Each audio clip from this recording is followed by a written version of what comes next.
300 test wickets, one fast bowler, one forgotten team. That number puts Kemar Roach in a group so small that most cricket fans couldn't name every member. And it arrived at a moment when the entire cricketing world had already written the West Indies off. Here's the part that changes the picture. Roach reached that milestone while competing for a trophy named after Sir Garfield Sobers at a ground named after Viv Richards in Antigua. The setting was not accidental, it was the whole argument.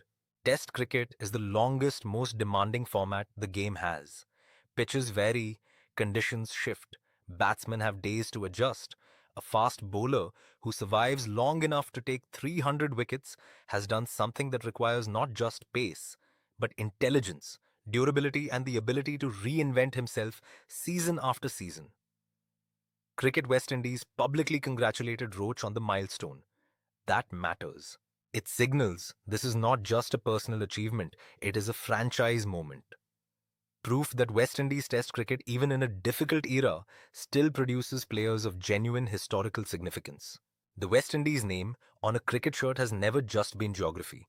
It represents a coalition of mainly English-speaking Caribbean nations, small island nations, pooling talent to compete against countries with populations 50 times larger. And for decades they won. They shaped the modern game. But younger fans in India and beyond grew up watching West Indies teams that were inconsistent in tests, and the narrative hardened. Good in T20s, not in the longer format. Roach spent his career quietly arguing against that, not with press conferences, with wickets. The Sri Lanka series added another layer. West Indies competed for the Sobers Tessera Trophy, a name that carries real weight. Sir Garfield Sobers is widely regarded as the greatest all-rounder the game has ever seen. The second test was scheduled at Sir Vivian Richards Stadium in North Sound on July 3, 2026. Viv Richards batted without a helmet because he felt no fast bowler deserved that acknowledgement. That ground is a statement. And then there was the India Tour in October 2025. India won the series 2-0 by 7 wickets.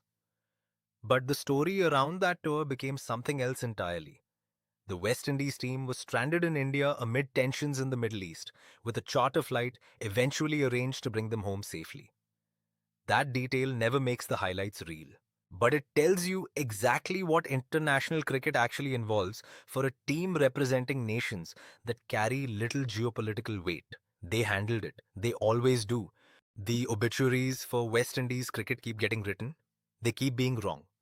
A team that once made the entire cricketing world nervous does not disappear because a few bad years made for a convenient narrative. Kemar Roach's 300 test wickets, a trophy series in Antigua, a World Cup appearance against India in 2026.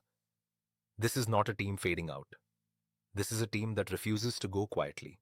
Subscribe if a story like this is what you came here for. The next one is already in the works. And the ground where it all came together? Sir Vivian Richards Stadium, North Sound, Antigua, named after a man who never wore a helmet. Still standing, still hosting history.